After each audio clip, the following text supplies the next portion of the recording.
नमस्कार शेतकरी मित्रांनो, मी दादा पाटील काळे उर्फ श्रावण काळे. आपले दादा पाटील फिल्म्स प्रोडक्शन प्रस्तुत आज यूट्यूब चॅनलमध्ये सहर्ष स्वागत करीत आहे. तर मित्रांनो, आज मी आलेलो आहे शेतामध्ये, ते पण घरच्या शेतात. आणि तुम्हाला माझे थोडंसं शेतातील थोडा डेमो दाखवण्याचा प्रयत्न करत आहे की बाबा माझ्या शेताची आज अवस्था काय आहे. मीच म्हणून नाही, माझ्यासारखे सर्वसामान्य शेतकऱ्यांचे काय हाल आहेत तुम्हाला एक छोट्याशा व्हिडिओच्या माध्यमातून दाखवत आहे. कृपया बघा.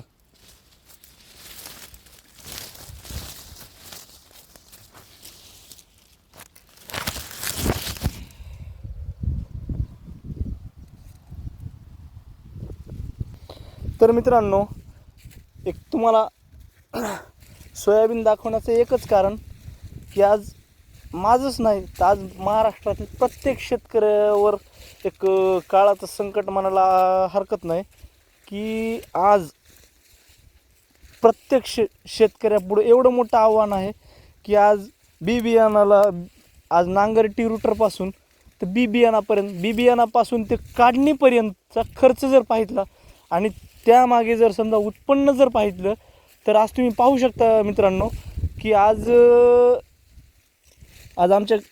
माझ्या स्वतःच्या शेतामध्ये हे बघा, हे सोयाबीनची झाडं येतं. हे बघा, तुम्ही प्रत्यक्षात कुठलंही झाड बघू शकता, कुठलंही, की आज प्रत्येक झाडाला हे बघा, हे काय आहे शेंगाची अवस्था बघा बघा बघा हे बघा.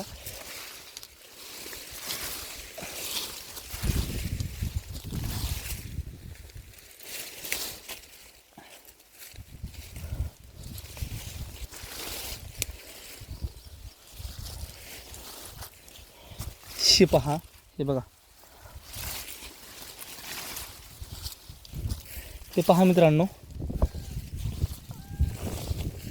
आजपर्यंतचा माझा एकरी खर्च मित्रांनो किमान आणि कमाल जर धरला तर 10,000 रुपये एकरी खर्च आलेला आहे मला. आणि त्यामध्ये हे बघा, हे शेंगा ह्या झाडाला हे बघा, आता हे काढायला कितीला द्यावं एक कमेंट करून नक्की सांगा. आणि जर आजपर्यंत जर तुम्ही आपल्या चॅनल जर नवीन असताल तर चॅनल लाईक, सबस्क्राईब, शेअर मात्र करायला विसरू नका. आणि हो, नक्कीच माझं सोयाबीन माझंच म्हणून नाही तर महाराष्ट्रातील ज्या ज्या शेतकऱ्यांचे म्हणण्यापेक्षा अवकाळी पावसाने काल परवा गेलेली सोयाबीन येतं आणि त्याच्यानंतर काहींच्या सोयाबीनला एकही शेंग नाही, तर प्रत्येक शेतकऱ्याबद्दल एक कमेंटद्वारे नक्की कळवा. धन्यवाद मित्रांनो.